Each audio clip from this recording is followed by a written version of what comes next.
Under the humming glow of a half-lit Walmart parking lot, the night feels like it's holding its breath. Fluorescent lights flicker overhead, casting pale halos on puddles left behind by a recent rain. Shopping carts clatter lazily in the wind. One will always squeaking like something alive and unwilling to stop moving. Inside, the air is cold and dry, the kind that smells faintly of plastic, cleaning spray, and something metallic underneath. The store feels endless at this hour, an ocean of aisles stretching into shadow. Somewhere, a machine hums steadily, keeping time with the pulse of the lights above. The music playing through the speakers sounds warped, like an old cassette dragged too slow. The narrator's voice enters like a whisper carried by the hum of the air vents, calm, almost comforting, yet heavy with something unspoken. They say Walmart never sleeps, it begins. That no matter the hour, there's always someone wandering these aisles. But the ones who come at night, they see things the daylight forgets. The voice drifts between the aisles of cereal boxes, the frozen food section, the empty registers, describing the strange stillness that takes over when the clock slips past midnight. It's the time when the janitors hum to themselves just to break the silence, when the cashier's eyes droop, and when shadows start to look too much like people standing still. A lone shopping cart moves by itself across the far end of the store. The sound echoes, sharp, hollow, out of place. The camera lingers on the motionless aisles, the reflection of fluorescent tubes trembling on the floor. The sense of normalcy is fragile, thin as the hum of electricity in the walls. This place, the narrator says, has seen everything: laughter, frustration, fights over prices, but also things you can't explain. Stories whispered between employees, security tapes that never made the report, customers who swear they saw someone standing behind them when the aisle was empty. The scene drifts into the employee break room. A coffee pot sits half full, its surface black and still. A lone badge lies on the table, the name worn away by time. The vending machine buzzes like a dying insect. The sense of loneliness deepens, wrapping itself around the viewer like a chill. The narrator lowers his voice. Maybe it's the lights, maybe it's the hour, but people who work these graveyard shifts say that after 1 in the morning, the store feels different. The air feels heavier, and sometimes things move where they shouldn't. The camera glides past the electronics aisle, screens flickering with static even though they're unplugged. A child's toy blinks once, saying a single garbled word before shutting off again. The light over aisle 17 begins to stutter, each flash revealing something new in its brief glow. The shape of a handprint on glass, a face too far in the background to be clear, a shadow that doesn't belong to anyone. The narrator pauses, the silence stretching long enough to make the viewer's pulse quicken. Tonight, he says finally, we're not talking about ghosts in mansions or creatures in the woods. These are true stories, real encounters from real people who came to this place for groceries, for work, for something simple, and left with something that will haunt them for the rest of their lives. A low rumble passes through the building. The camera pans up to the ceiling lights as one flickers out completely, leaving a single aisle in darkness. The hum stops for just a moment, the silence hitting like a held breath before the lights snap back on. The world seems normal again, but only on the surface. The narrator's tone turns softer, reflective but cold. You might think of this place as safe, too bright for monsters, too public for secrets. But under these lights, between these walls, something waits, something that never clocks out. So if you ever find yourself here after midnight, keep your eyes open. And if you hear someone whisper your name in an empty aisle, don't look back. A faint static builds like a television losing signal. The final image of the intro fades in, the grainy black and white feed of a security camera, fixed on an empty register. For a brief second, a figure passes by, distorted, blurred, gone before you can focus. The feed flickers, then only the hum remains, merging into the rhythmic crackle of a Polaroid camera. The screen cuts to black. The first story begins. The story begins with the hum of fluorescent lights and the hollow beeps of scanners echoing through the near-empty store. It's 2:17 a.m. On a Tuesday, the hour when the automatic doors slide open only for ghosts and the kind of customers who never make eye contact. Megan, 26, works the graveyard shift at the register. She's been there for almost 3 years, long enough to know every sound this place makes. The metallic clatter of carts, the tired squeak of the janitor's shoes, the buzz of the air vents. She tells herself that's all it ever is, sounds. Routine. But lately, she's been feeling watched. Not in the way customers glance over, but in the way a shadow lingers even when you've turned to face it. She first notices him on a Monday night, when the store is nearly silent except for her tapping the register keys to stay awake. A tall man in a faded gray hoodie, eyes hidden beneath the brim of a cap, stands motionless by the clearance aisle. He's not shopping, just standing, staring at the rows of discounted items like he's waiting for one of them to move. When Megan asks if he needs help, he doesn't answer. Just walks off toward the refrigerators, buying nothing. A small chill runs through her, but she laughs it off. Creeps come and go, she mutters to herself, scanning another pack of gum for the only other customer in the store. But the next night, he's back. Same hoodie, same spot, another energy drink in hand. He stands in line but never looks up, never speaks. When she gives him his change, their hands don't touch, but the skin on her wrist prickles like she's brushed against something electric. She watches him leave through the sliding doors, and when they close, his reflection lingers a moment longer than he does. She tells her coworker, James, who just laughs. Graveyard weirdos, he says. You'll get used to it. That night, when Megan clocks out, the parking lot feels wrong. The lamps flicker one by one, like something is pacing her as she walks to her car. She glances behind her, nothing but carts and shadows. Yet as she reaches her car door, she notices a folded receipt tucked under the windshield wiper. It's from her register. The timestamp matches her shift, but she doesn't remember printing it. Scribbled in black ink across the paper, "Nice smile." The following evening, she reports it to the manager, but he waves it off. Maybe a prank. We get teens in here messing around all the time. Still, he offers to check the cameras. A few hours later, she asks if he saw anything. He just shrugs. Footage glitched. Nothing there. The shift feels heavier after that. The store hums louder, aisles longer, lights dimmer. Every reflection in the freezer glass seems to flicker half a second behind her movements. Around 3 a.m., while she's restocking cigarettes behind the counter, the PA system crackles softly. Someone whispers her name. Faint, drawn out, unmistakable. She freezes, hand hovering above the pack. The sound stops as quickly as it came. She laughs nervously, shaking it off again, and bends to grab more cartons. That's when she sees it. Small squares of white paper taped under the counter, edges curling from the tape's age. She pulls one free. It's a Polaroid, her behind the register, taken from a low angle. There's another and another. 10 of them, all dated with nights she'd worked. In each one, her expression grows more tired, more strained, as if she's being watched through every hour she's clocked. Her chest tightens. She backs away, the photos trembling in her hand. The intercom buzzes again, louder this time, followed by the faint whine of feedback. The air feels thick, charged. She looks toward aisle 9, the clearance aisle, and sees the edge of a gray hoodie vanish behind the corner. She calls out, voice cracking, "Sir?" The store's closed now. Her words echo through the aisles. No response. She starts walking, slowly, scanning every reflection in the glass doors as she passes.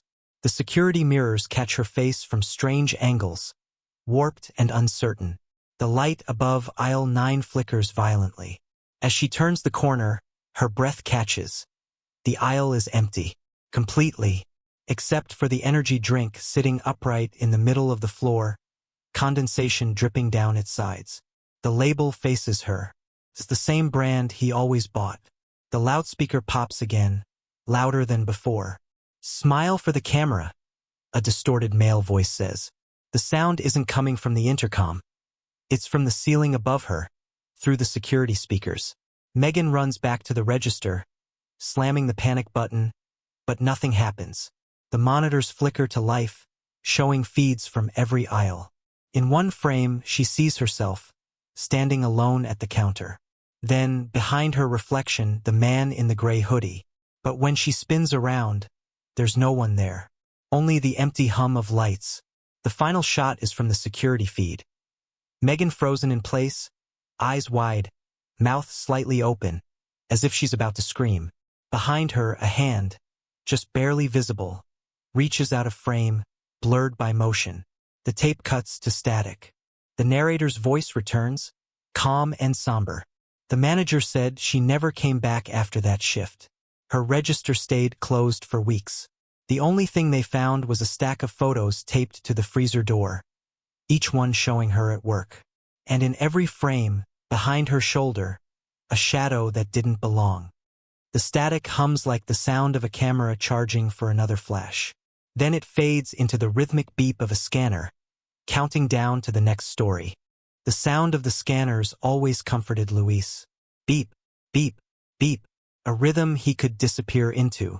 The graveyard shift at Walmart wasn't glamorous, but it was steady, predictable. People came, people left, and the machines always worked the same. That repetition was what kept him sane, until it started happening when there was no one there. The first time, he didn't even notice right away. It was just after 2 a.m. when the air inside the store felt almost still, the kind of quiet that makes every sound sharper. Luis was stationed near the self-checkout area, half dozing, watching the cameras. Then a beep echoed from the far end. He turned, expecting to see someone scanning items, but all 6 registers were empty. The lights over them glowed a little too bright, humming louder than usual. Another beep, then another, forming a slow, unnatural rhythm. He walked over, frowning, checking each station. Nothing. The screens were dark, the scanners idle. Yet the sound kept going. He bent down to check the wiring beneath the machines, telling himself it was just a glitch, maybe static from the overhead speakers. But as he leaned closer, he realized the sound was moving, from one register to the next, like something invisible was walking the row, scanning items that weren't there. Beep, beep, beep, each tone softer than the last, like it was fading away, disappearing into the back of the store. He told his manager the next day, but she just smirked. "You've been here too long. You start hearing things at this hour." Luis laughed with her, pretending not to care, but that night when he clocked in, he made sure to keep one eye on the self-checkouts.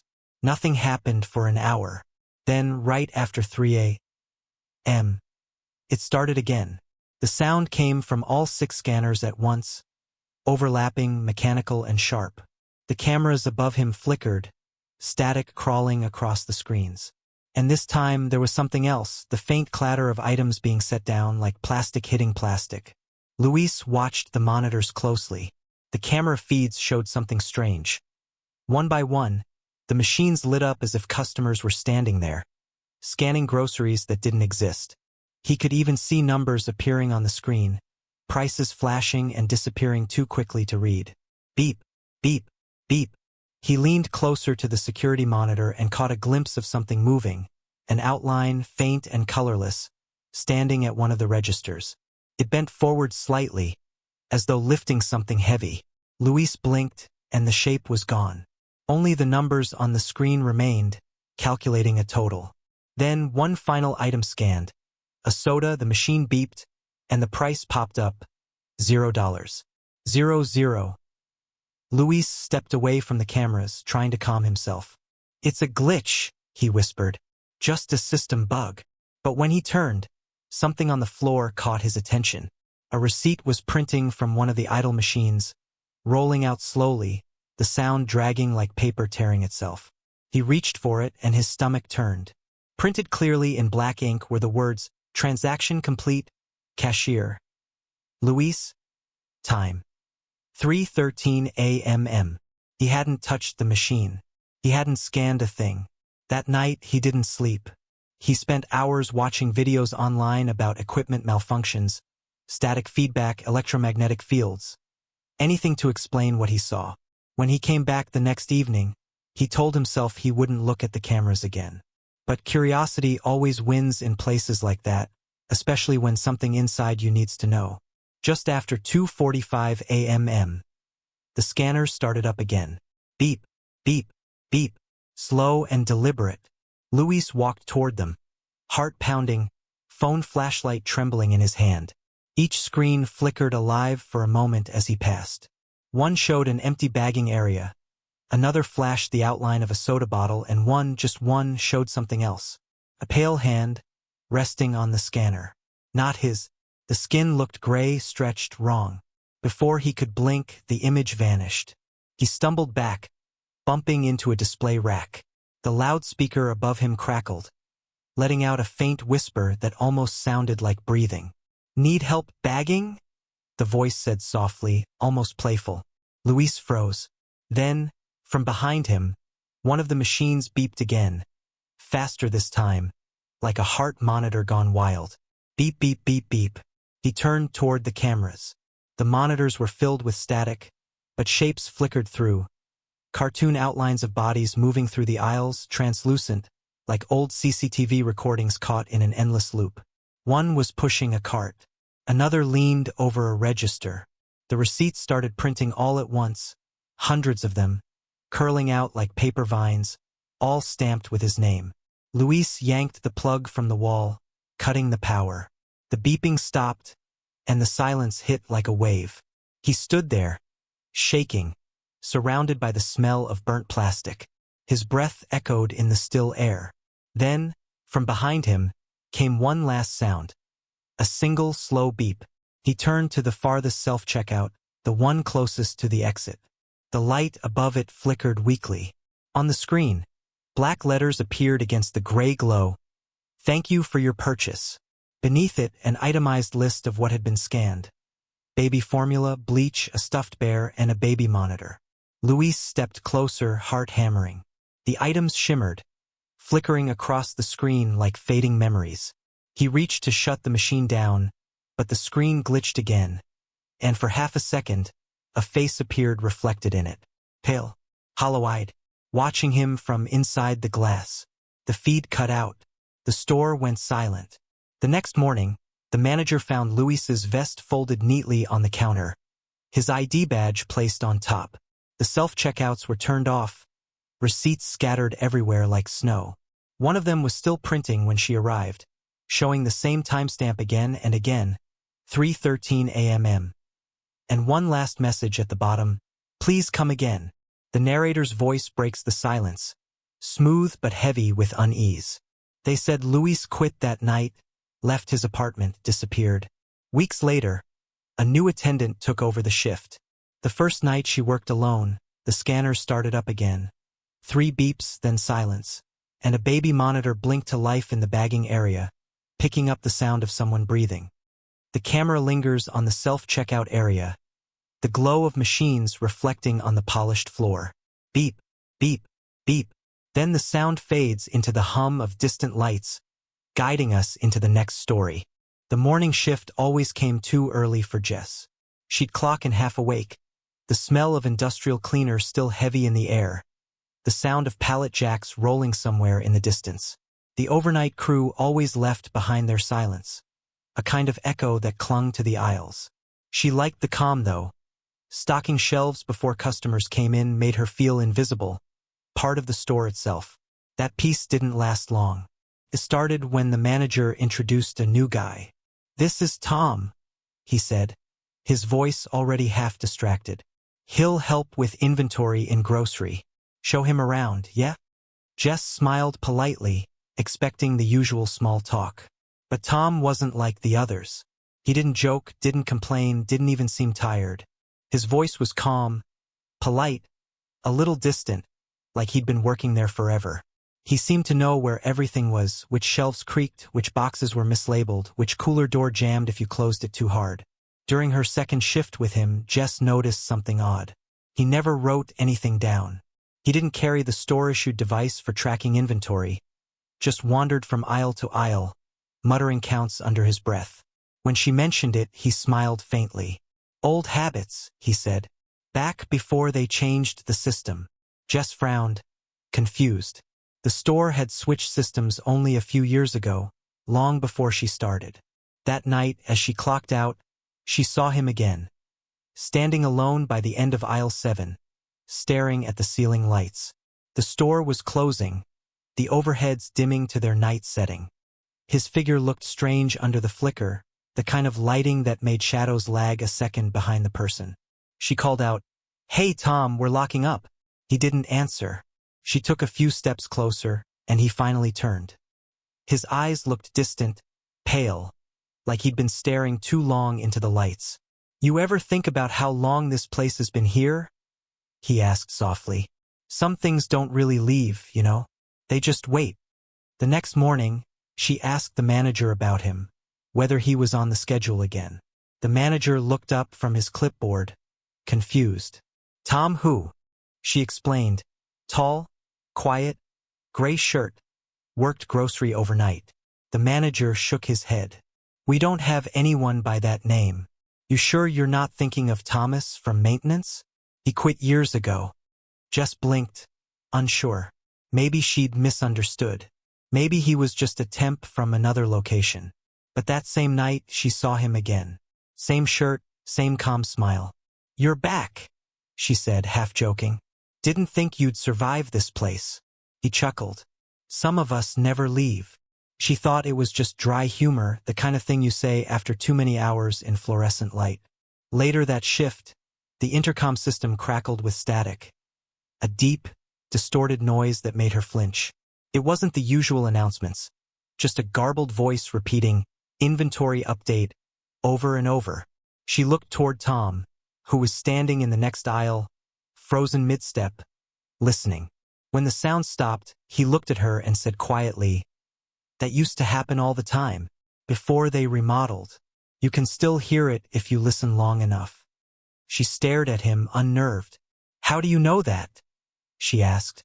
He didn't answer, just smiled and walked away, pushing the cart of boxes into the back room. When her shift ended, she went to grab her bag from the break room, but she noticed something strange.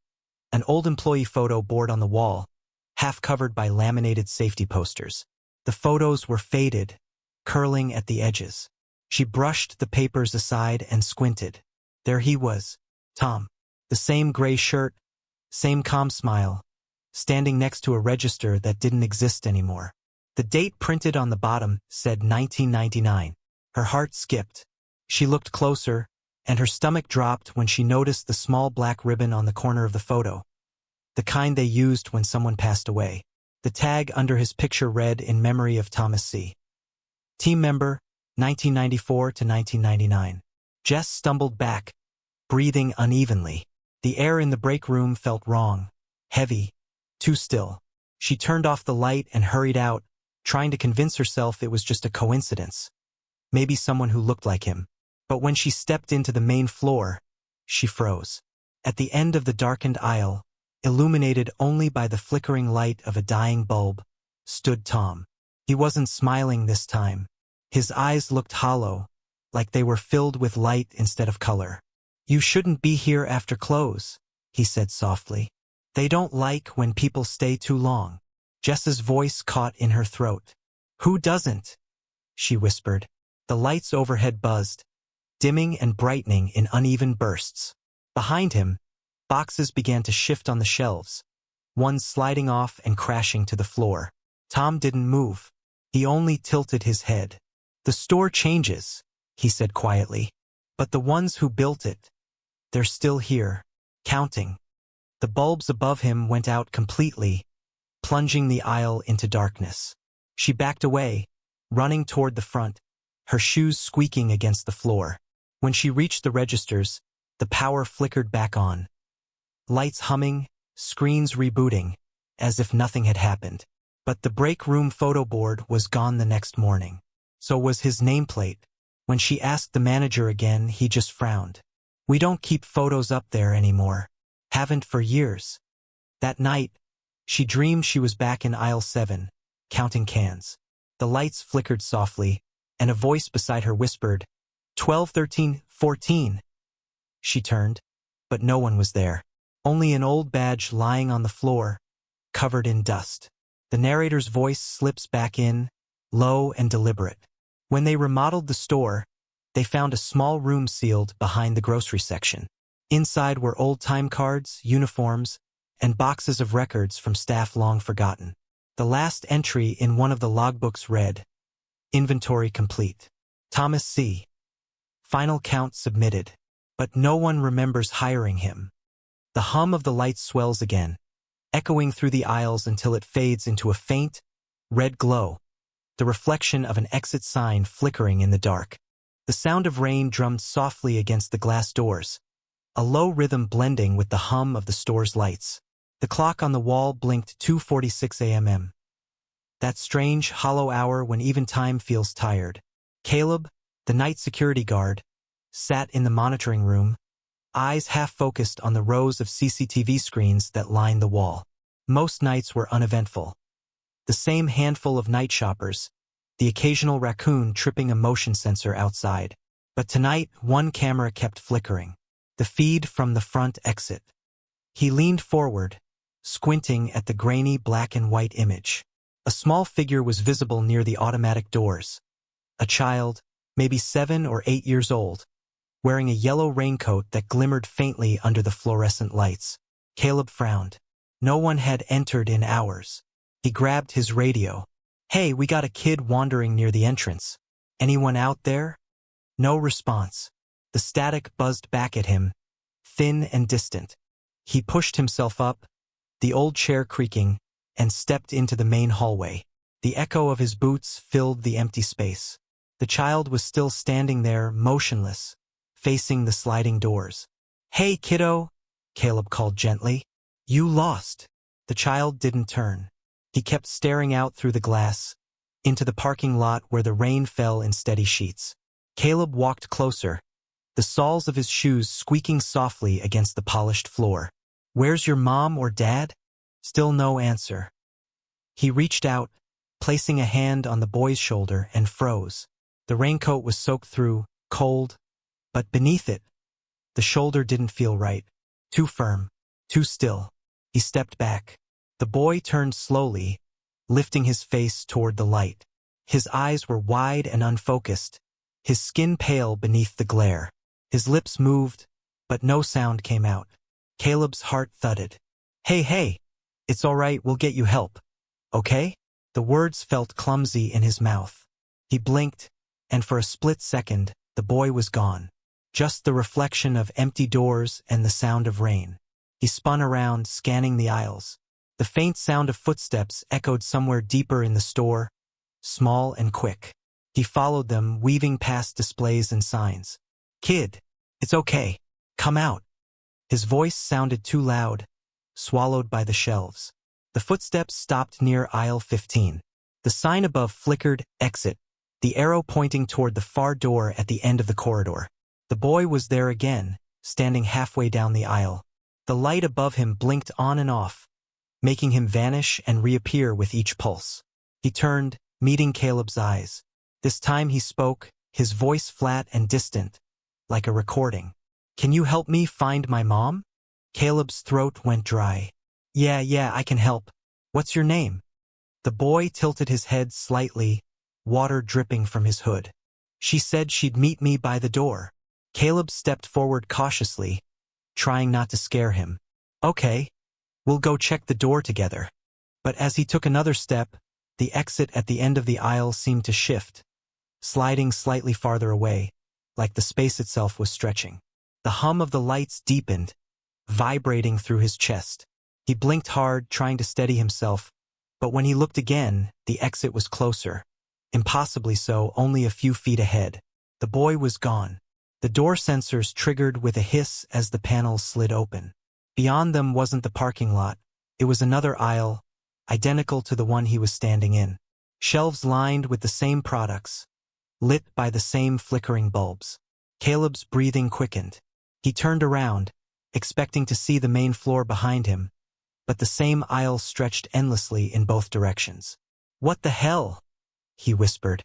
The intercom crackled above him, a voice echoing faintly through the speakers.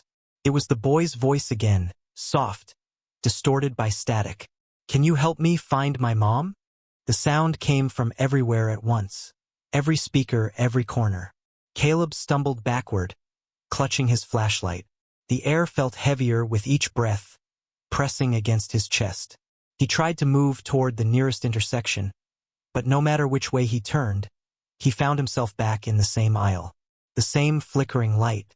The same yellow raincoat lying crumpled on the floor, wet footprints leading past it and fading into the next loop. He shouted for help into the radio, but only static answered. The faint echo of the boy's voice came again, closer this time. She said she'd meet me by the door. Caleb ran. He sprinted toward the glowing exit sign, heart hammering, lungs burning. The door whooshed open, and cold air hit his face. But it wasn't the outside. It was the same store again. The same aisles. The same humming lights. Only now, the TVs in the electronics section were all turned on, every screen showing him from behind, running in circles. He turned to face one. On the screen, the boy stood directly behind him. Caleb spun around, nothing. Just the whisper of rain against glass. He backed away slowly, his flashlight flickering. The beam caught the edge of the boy's face in the reflection of the glass doors. Standing just outside, smiling faintly. "Can you help me find my mom?" he said again, voice perfectly calm. Caleb bolted toward the monitoring room, breath ragged, slamming the door behind him. Every camera feed showed the same looping image. Himself walking the aisles over and over. In one frame, the child walked beside him. In another, the boy's reflection stared directly into the camera, mouthing the same sentence over and over. Hours later, when the morning manager arrived, the store lights were still on. The rain had stopped. Caleb's flashlight was found on the floor by the front doors, still flickering weakly. The CCTV footage showed him walking toward the exit again and again, never leaving, his reflection appearing on every camera at once, until 3:33 a.m. When the feed cut to black, the narrator's voice enters softly, almost a whisper. They said they found tiny wet footprints near the doors that morning, leading out into the lot. But when they followed them, they just stopped, right at the edge of the puddles, as if the child had stepped out of the world. The lights hum back to life, steady again, but the image of the door lingers. For just a moment, before the screen fades, a small handprint appears on the glass from the inside. The night was dry and windless, the kind that made every sound stand out sharper, clearer. Inside the Walmart's automotive section, fluorescent lights buzzed faintly overhead, flickering with a rhythm that made it feel like the world was breathing unevenly. The shelves stood in perfect order.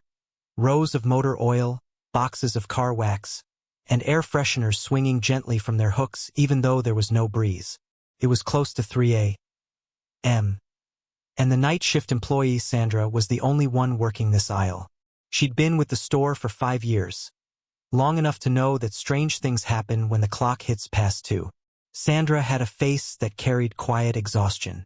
Her eyes were red from too much caffeine, her back ached from lifting boxes, and she moved with the sluggish precision of someone counting down the hours until sunrise. But tonight, something was different. The air felt thick. Not warm, not cold, just dense, like the store itself was holding its breath. She tried to ignore it, humming softly as she scanned barcodes, the handheld scanner chirping with mechanical precision. Then, something metallic clattered to the floor behind her. She froze, the sound too loud, too sharp to ignore.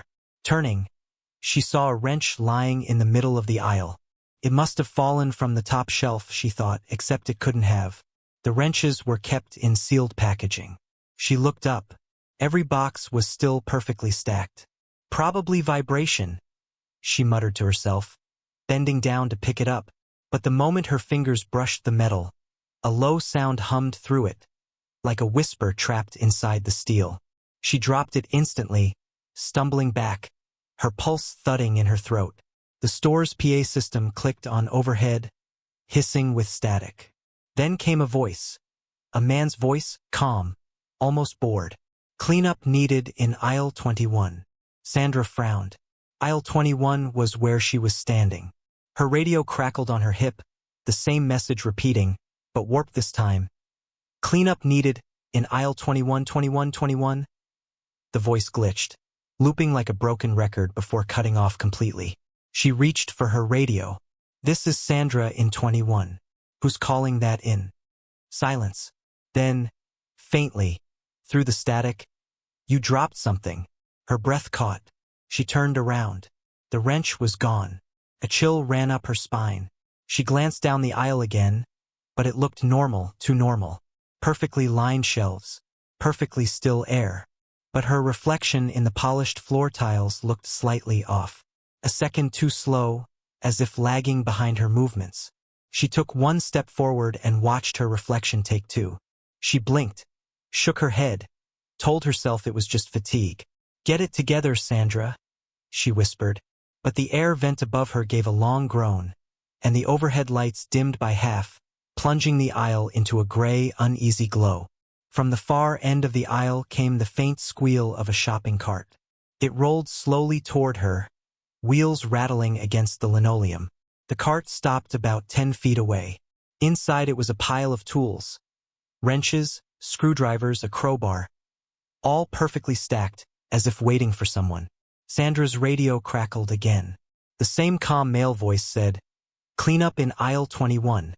The sound of the cart's wheels screeched once more, and then it began to move backward, slowly, dragging itself down the aisle without anyone touching it. Her chest tightened as she took a step closer. That's when she saw the handprints. Faint, greasy, dark, pressed against the metal handle of the cart. Too small to be an adult's. Too thin. Her heart pounded in her ears.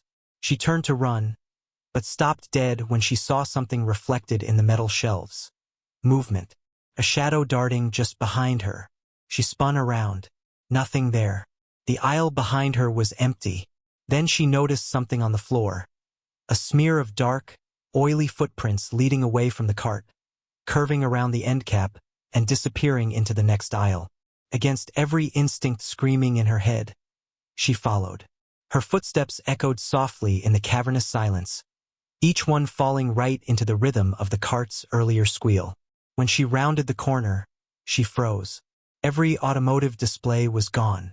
The aisle was filled instead with rows of flickering TVs, each one showing a different angle of the store.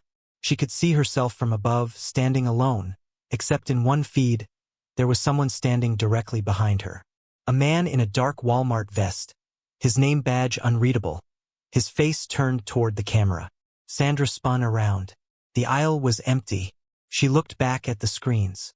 The man had moved closer on each one, frame by frame. His hand was raised now, pointing at her. She felt her throat tighten, an electric panic crawling up her spine. "This isn't funny," she whispered, her voice trembling. The PA system clicked again. The man's voice, calm as ever, echoed through every speaker. "Cleanup needed in aisle 21. The lights blinked out completely. The only glow came from the TVs, flickering like dying stars. Sandra's reflection on the nearest screen turned its head, but she hadn't moved. It smiled faintly, slow and deliberate. Then it reached toward the screen, pressing its palm flat against the glass. A faint black liquid began to seep outward, crawling across the display. Sandra stumbled backward, tripping over a shelf edge. Her flashlight clattered to the floor, beams sweeping wildly across the aisles. In that spinning light, for a fraction of a second, she saw someone standing at the end. A man in a Walmart vest, eyes pale and hollow, face smeared with grease. He opened his mouth like he wanted to speak, but only a dry, metallic hiss came out. The flashlight blinked once, then went dark. When the morning crew arrived, they found the automotive aisle completely pristine. Shelves neat, no signs of struggle.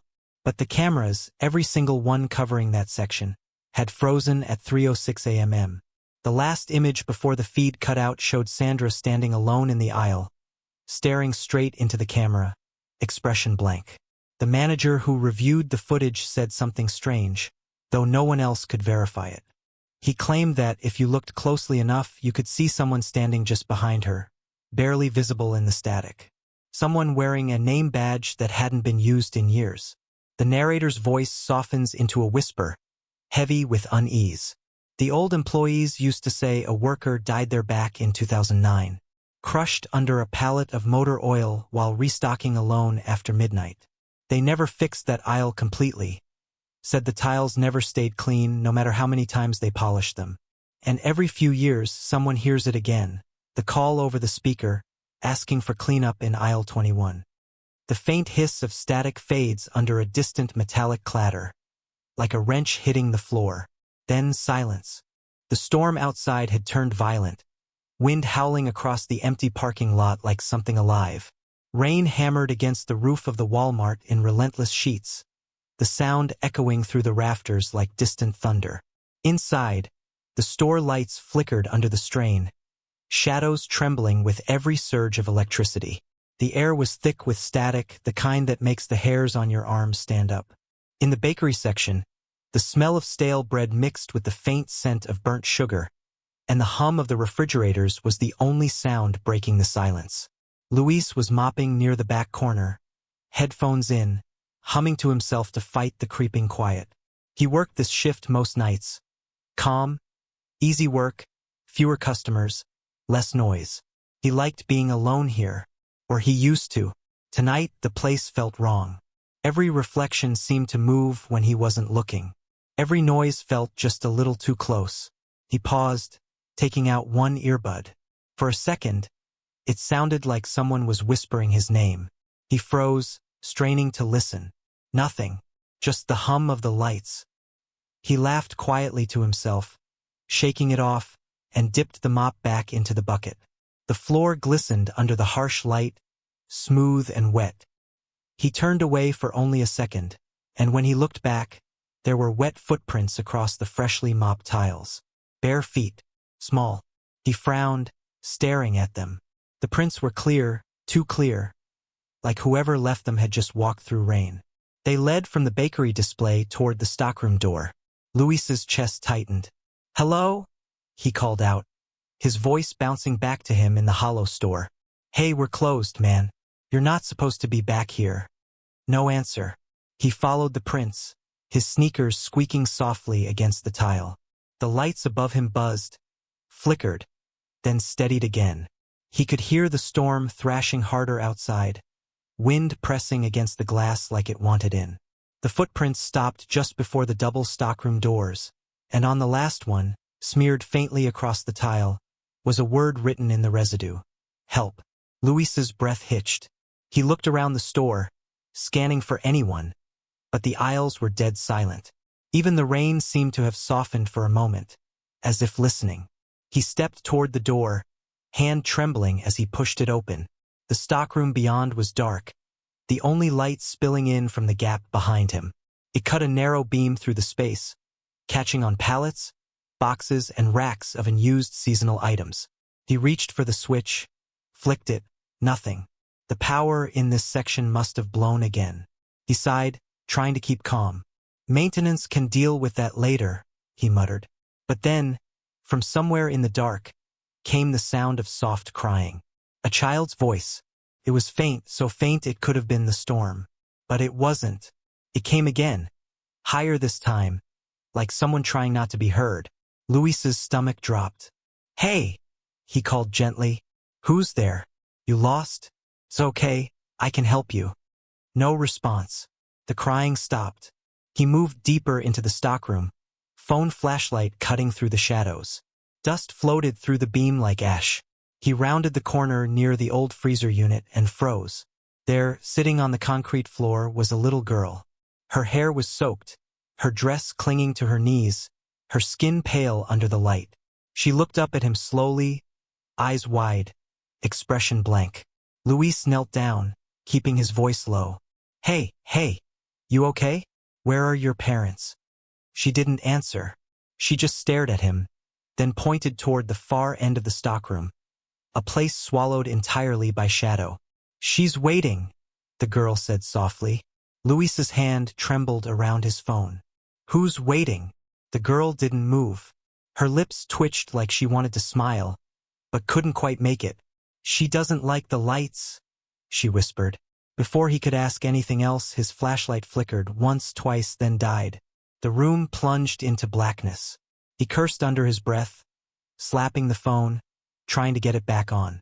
Somewhere in the dark, something moved. Slow, dragging steps across the floor. The air turned cold, sharp enough to sting when he breathed. "Who's there?" he shouted. The echo of his own voice came back warped, stretched thin. The girl's voice came again, but from somewhere behind him now. "She's here." Luis spun around, the beam of his phone finally flickering back to life. The space was empty. No girl, no footprints, just rows of boxes. But the beam caught on something further back, a figure standing completely still in the dark. A woman, tall, her hair hanging wet over her face, her Walmart vest darkened as if soaked through. He blinked. The figure twitched, like a frame skipping in a broken film reel. When the light hit her face, she lifted her head slowly, revealing hollow eyes and a smile that stretched too wide, too long. Her lips were blue. Luis stumbled backward, dropping the mop. "Stay away from me," he breathed.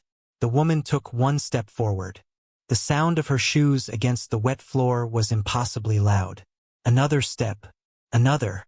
Each one perfectly in time with the faint crackle of the overhead intercom. Then, a voice came over the speaker. The same woman's voice, low and distorted. "Cleanup needed in the bakery." Luis turned and ran, heart pounding. The doors ahead felt miles away. He could hear footsteps following, not running, just walking steadily behind him. The intercom clicked again, her voice whispering his name this time. "Luis, you forgot to clock out." He slammed into the double doors, bursting back into the main floor. The lights were brighter here, the air easier to breathe. He spun around, nothing there. No girl, no woman, just the faint smell of wet earth lingering in the air. He rushed to the front of the store, searching for anyone. A cashier, another worker, but every register was empty, every screen blank. Only the hum of the freezers remained. And then, from the far end of the bakery aisle, the sound of someone softly humming. A melody he didn't recognize. He turned toward it, every instinct screaming not to. The music grew louder, sweet, gentle, wrong. He followed it to the glass display where the bread was kept. In the reflection, he saw her standing behind him again, smiling through her hair. The lights flickered and she was gone.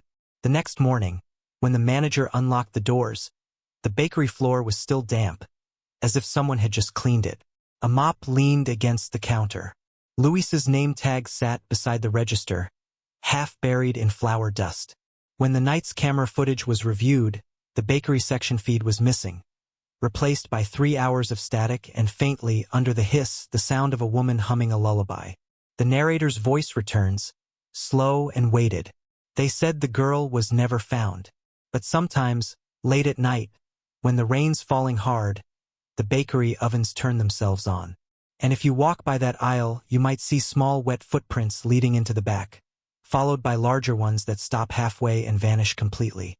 A low hum fades in, blending with the sound of distant thunder. For a split second, a woman's voice hums the same lullaby, then silence. The air inside the store felt stale, heavy with the scent of dust and something faintly metallic. Outside, dawn was still hours away, that hollow stretch of night when time feels suspended, when every sound seems louder than it should be.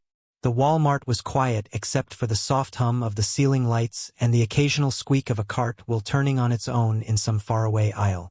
In the electronics section, Marcus leaned against a counter, staring blankly at the security monitors that flickered before him. He'd been covering the graveyard shift for extra pay, but lately he regretted every minute of it. He'd heard the stories, of course. Everyone who worked the overnight shift had. Missing footage, random voices on the intercom, cold spots in the aisles. But he'd brushed it all off as sleep deprivation or stress. Until tonight. It started just past 3 a.m. That hour when the store seemed to shift, like something waking up behind the walls. Marcus noticed one of the monitors flicker, camera 6, the toy aisle. He leaned closer. The image blurred, static rippling across the screen. Then it cleared, showing the long, empty aisle bathed in pale light. For a moment, nothing. Then one of the toy boxes fell off the shelf. Marcus frowned. "Great," he muttered. "Probably a loose display." But then another fell. And another. The camera feed glitched, freezing for a split second before revealing something else. A small figure at the far end of the aisle. It looked like a child. Marcus sat up straight, his pulse quickening. The figure stood perfectly still, its head tilted slightly downward, hands limp at its sides. He leaned closer to the screen. "What the hell?" he whispered. The child's face was blurred by static, but the shape, the posture, it felt wrong. It was too still, too heavy, as if something was holding it upright. He grabbed his radio. "Hey, anyone got eyes on the toy section? I think there's a kid back there." The response was nothing but static. Marcus tried again, tapping the side of the radio. Still nothing.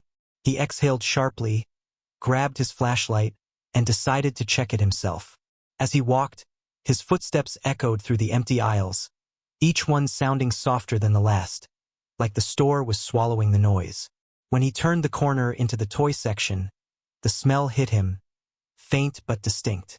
Damp cardboard, old rubber, and something that reminded him of burnt plastic. The aisle stretched long and silent before him. Boxes lay scattered across the floor, but no one was there. His flashlight swept across the shelves, catching on dozens of plastic eyes staring back at him. Dolls, action figures, stuffed animals. All turned toward the center of the aisle as if watching something invisible. "Hello," Marcus called out, his voice uneasy. "Hey, if you're lost, come on out. It's okay." A faint creak answered him, like a wheel turning slowly. He turned his light toward the sound. A small tricycle sat halfway down the aisle, rocking gently back and forth though no one was touching it. The front wheel spun once, twice, then stopped dead. Marcus swallowed hard. "Nope," he muttered. "Not tonight." He started backing away, but then the PA system crackled above him. A voice came through, calm but warped. A child's voice. "Come play with me." The words echoed faintly, distorted by static. He froze in place, staring up at the speakers. The voice came again, softer this time. "Come play with me, Marcus." His blood ran cold. He hadn't told anyone his name tonight. He turned and ran toward the end of the aisle, heart hammering. As he rounded the corner, the lights above him flickered violently, plunging half the store into momentary darkness. When the power surged back, he saw it, on the opposite end of the aisle, the same small figure standing in front of the tricycle. It tilted its head toward him. Marcus raised his flashlight, but the beam sputtered weakly. The child's face was still blurred, like static bleeding into reality. "You're not supposed to be here," Marcus whispered. The figure began to move. Slowly, deliberately, its limbs jerking with unnatural stiffness. As it approached, the toys on the shelves started to twitch, dolls' heads turning, animatronic bears lighting up, one toy robot stuttering a line over and over. "Let's play, let's play." The sound layered into chaos. A chorus of warped, mechanical laughter filling the air. Marcus stumbled backward, nearly tripping over a fallen box. He swung his light wildly, trying to find the nearest exit. But every aisle looked the same, each one stretching farther than it should, shelves repeating like an endless maze. The laughter rose higher, until it didn't sound like toys anymore. It sounded human. He turned and bolted for the electronics section. As he reached it, the monitors erupted in static. Every screen showed the same image, the toy aisle, but this time Marcus was in it, standing perfectly still in the middle. He looked around. He wasn't there. But on the monitors, his reflection was. The PA system crackled again. The same child's voice whispered through the distortion. "Now you're part of the game." Every screen flickered, and for a moment his reflection smiled, wide, unnatural, wrong. Then the monitors went black. Marcus stumbled backward, knocking over a display. "This isn't real," he whispered, gripping the edge of the counter to steady himself. "This isn't." Something small rolled across the floor and bumped against his shoe. He looked down. A red rubber ball sat there, glistening as though wet. It rocked once, then stopped. He blinked, and when his eyes lifted, There was a handprint smeared across the screen in front of him. Small, child-sized, pressed against the inside of the monitor. He ran. He didn't stop until he reached the front doors. But when he tried to push them open, they wouldn't move. The motion sensors were dead. Behind him, he heard the faint squeal of the tricycle wheel again, rolling across the tiles. He turned. The aisle lights flickered one by one, leading toward him like a path. And standing in the glow of the last light was the child, still smiling, holding the red ball in one hand. The lights went out completely. The next morning, when the assistant manager arrived, Marcus's flashlight was found lying in the toy aisle, its battery still glowing faintly. The tricycle was upright, perfectly centered, and the camera feed for that entire section was corrupted. Just a loop of a single frame showing Marcus walking down the aisle, never turning back. The narrator's voice settles low and calm, almost mournful. They said the toy aisle was always the worst place to be after midnight. Maybe it's the flicker of the lights, or maybe it's because that section was built over where the old building's play area used to be. A place that burned down decades ago. Some say if you listen closely, you can still hear wheels rolling when the store is empty, and a voice asking softly, "Do you want to play?" The faint sound of a child's laughter trails off into static, and the hum of the store returns, empty and endless. The store was quiet again, too quiet, that hollow, ringing kind of silence that feels alive. Outside, the storm had passed, leaving behind fog that pressed thickly against the glass doors. Inside, only one person remained in the aisles, Danielle, restocking shelves in the home goods section. The air smelled faintly of detergent and cardboard. Her footsteps echoed softly, a steady rhythm against the tile. She worked fast, trying to ignore the chill that had crept into the store since the lights flickered earlier. Every so often, she thought she heard something, a whisper, a shuffle. But each time she looked, there was nothing there. She reached for a box on the top shelf when she noticed something odd. The row of mirrors at the end of the aisle. They'd been set up for a weekend sale, their glossy surfaces reflecting the fluorescent lights in warped, uneven patterns. But as Danielle glanced at her reflection, her stomach dropped. She wasn't moving, but her reflection was. Her mirrored self tilted its head, just slightly. A slow, unnatural motion. Danielle froze, every muscle locking tight. Then her reflection smiled. Not her smile. Something too wide, too sharp. The air thickened. Her breathing came quick and shallow as she stepped closer, trying to make sense of it. The reflection's eyes followed, but its movements didn't quite match hers. She lifted a hand slowly. The reflection hesitated, then raised both of its hands. A sound like glass cracking filled the air. Hairline fractures spread across the surface of the mirror, spiderwebbing outward until the reflection was distorted, broken. But it was still smiling. Then, faintly, from behind the mirror, came a whisper. Her own voice. "Don't turn around." Danielle spun anyway. Behind her stood another mirror, one she didn't remember placing. Her reflection stared back, but the face wasn't hers anymore. Pale skin, hollow eyes, the grin stretching too far. The lights flickered once, twice, and when they came back, every mirror reflected that same face. Dozens of them lining the aisle, all smiling, all watching. She screamed, but the sound didn't echo. It was swallowed, lost somewhere between the glass. The next morning, when the store opened, the mirrors were still there. Every single one cracked down the middle. None of them showed reflections. The night outside was bone still. No wind, no traffic, not even the faint hum of a highway in the distance. The Walmart stood alone at the edge of town, glowing like a massive lantern in the dark. A strange kind of beacon for insomniacs, truckers, and lonely souls with nowhere else to be. Inside, the clock above the customer service desk read 4:11 a.m. The air felt thick, like the store itself was holding its breath. In the surveillance room, Marcus sat hunched over a bank of monitors, sipping cold coffee from a paper cup. He'd been the overnight security guard for almost 2 years, and though he'd seen his share of weird things, power flickers, phantom motion sensors, occasional shoplifters, tonight felt wrong. Not just eerie, heavy. like something was crawling just beneath the surface of normal. He rubbed his eyes and glanced up at the screens. Rows of cameras showed every aisle, empty, still perfectly normal. Yet every few seconds, the feed from camera 9, the one overlooking the toy section, glitched. Just a split second of static, then back to normal. It had been happening all week. He'd told maintenance, but they never found anything wrong. He leaned forward, squinting. "Come on. Not again," he muttered, tapping the side of the monitor. The feed cleared. For a moment, everything looked fine. Then, in the far end of the aisle, something moved. It was subtle, the kind of movement you'd miss if you blinked. A shadow shifting behind a display of dolls. Marcus frowned, turning up the brightness. The figure didn't move again. He checked the other cameras. Nothing. No one in the store except 2 overnight stalkers near Produce. He picked up his radio. "Hey, Tyler, you guys anywhere near toys?"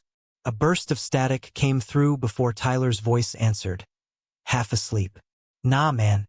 We're on aisle 2. Why?" Marcus hesitated. "Just thought I saw something. Might be a customer stuck in after close." He switched on the mic for the store intercom. "Attention guests, the store is now closed. Please proceed to the nearest exit." His voice echoed through the empty aisles, the words coming back slightly distorted through the speakers. When the echo died, the silence that followed was deeper than before. He turned back to the monitor. The shadow was gone. Marcus exhaled slowly, leaning back in his chair. He told himself it was just a trick of the light, maybe a reflection off the polished floor. But something about the way that darkness had moved didn't feel like a reflection. Felt intentional. Another flicker. This time, camera 12, the one pointed at the main entrance. For a split second, the automatic doors showed someone standing outside. A tall figure in what looked like a dark hoodie, head tilted down, hands in pockets. Marcus froze. Nobody should be there. The lot was empty. He switched to the outside camera, the one above the doors. The parking lot was deserted. The figure was gone. He stared at the screen for a long moment, unease creeping up the back of his neck. Then he noticed something else, the reflection in the glass doors. Even though there was no one outside, the reflection showed a shape. Still, watching. He blinked and it vanished. The hum of the fluorescent lights above seemed to get louder. He felt sweat forming on his palms. "Screw this," he muttered, standing up. He grabbed his flashlight and keys, the sound of his boots echoing through the narrow hallway as he stepped out toward the main floor. The air in the store was freezing. His breath fogged faintly as he passed through the aisles, the lights flickering once as if acknowledging his presence. His radio crackled faintly with static, a low whisper threading through the noise, something that almost sounded like his name. He stopped. "Tyler? That you?" No answer. Only the distant hum of freezers and the squeak of something metallic rolling across tile. He followed the sound, flashlight beam cutting through the pale glow. A shopping cart was moving slowly down the center aisle, its front wheel squealing as it turned. Marcus froze. There was no one pushing it. The cart rolled to a stop in front of him. Inside it, buried under a pile of clearance toys, was a doll, one of those motion-activated ones that laugh when you pass by. The doll's eyes flickered to life, glowing faintly blue. Then it laughed. Not the cheerful, tinny laugh it was programmed for, but something broken, deep, like a distorted recording of a human voice. The sound made the hair on his arms rise. Marcus stepped back. The doll's head turned, slowly, until it faced him. His mouth opened. A garbled whisper came through its speaker. Words he couldn't make out, except for the last two. "Behind you." He spun around, shining his light across the aisle. Empty. Nothing but shelves and the endless rows of products staring back. When he turned back, the doll was gone. The cart was empty. He swallowed hard, the taste of copper in his mouth. His radio flared again, this time louder, filled with distorted breathing. Then Tyler's voice, panicked and shaking. "Marcus, man, something's wrong, lights. The transmission cut off. The entire store went black. The hum died. The silence was total. Marcus's flashlight was the only source of light now, trembling as his hand shook. He turned in a slow circle, scanning the darkness. He could hear movement somewhere ahead, footsteps, soft and unhurried. Not running, walking. He whispered into the radio. "Tyler? Where are you?" A voice answered, but it wasn't Tyler's. "Right here." The flashlight flickered. In the brief moment of darkness, something moved closer. A tall, thin shape, its outline wrong, bent at the shoulders, head too low. When the light steadied again, the figure was standing only a few feet away. Marcus couldn't move, couldn't breathe. The thing was humanoid but wrong in every detail. Its clothes hung loose, its face pale and featureless, except for two faint indentations where eyes should be. It tilted its head, just like the reflection in the glass doors earlier. The radio hissed again, and through the static came a chorus of voices. Dozens, hundreds, whispering over each other. Every word sounded like Marcus's own voice, replayed, distorted, layered on itself. "We've been watching. You never leave. None of you ever leave." The figure reached out. Its hand stretched farther than it should. Fingers too long, too smooth. The light flickered once more, and when it came back, Marcus was gone. When the morning manager arrived at 6 a.m., the store was silent. The lights were on again, everything in its place. The only sign of anything unusual was the security office. The monitors were all playing static, and Marcus's chair sat empty, still spinning slowly. His radio lay on the floor, crackling with faint whispers that stopped the moment someone picked it up. Later, when the footage from the night was reviewed, every camera showed the same thing. Static from 4:10 to 4:19 a.m., except one. Camera 9, the toy aisle. For those 9 minutes, it showed Marcus walking slowly down the aisle, flashlight in hand, staring straight into the camera. And behind him, barely visible in the flickering light, stood a tall, faceless figure, its hand resting on his shoulder. When the footage ended, the screen went black, then flashed one last frame. Marcus's face, staring directly into the lens, eyes completely white. The narrator's voice lowers, calm but trembling with unease. "They locked that Walmart down for a week after it happened. Said it was for maintenance, but the staff knew better. The store reopened, the shelves were restocked, the lights replaced. But if you look closely at the security room door, there's still a handprint burned into the metal, long, thin fingers reaching out. A faint electrical hum fades in, a single beep from one of the monitors, followed by static. Then silence. The store sits quiet now, as dawn bleeds pale light through its glass doors. The aisles are spotless, the shelves restocked, the hum of refrigeration steady again. But something feels wrong, hollow, like the air itself remembers. The employees speak in low tones, avoiding certain corners, certain reflections. Cameras still flicker at 3 a.m., and sometimes a voice calls their names over the intercom when no one's near the mic. Yet the doors stay open, the lights stay on. Because Walmart never truly closes, and what waits inside never really leaves. It just watches, patient, smiling through the glass.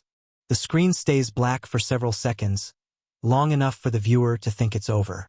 Then a faint hum begins again, low, almost comforting, until it grows sharper, electric. A grainy image fades in. The Walmart parking lot, empty under a flickering light.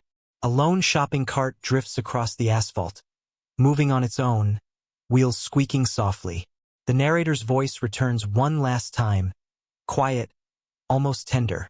"And if you ever pass a Walmart after midnight, don't look too long through the glass. Sometimes it looks back." The light flickers out.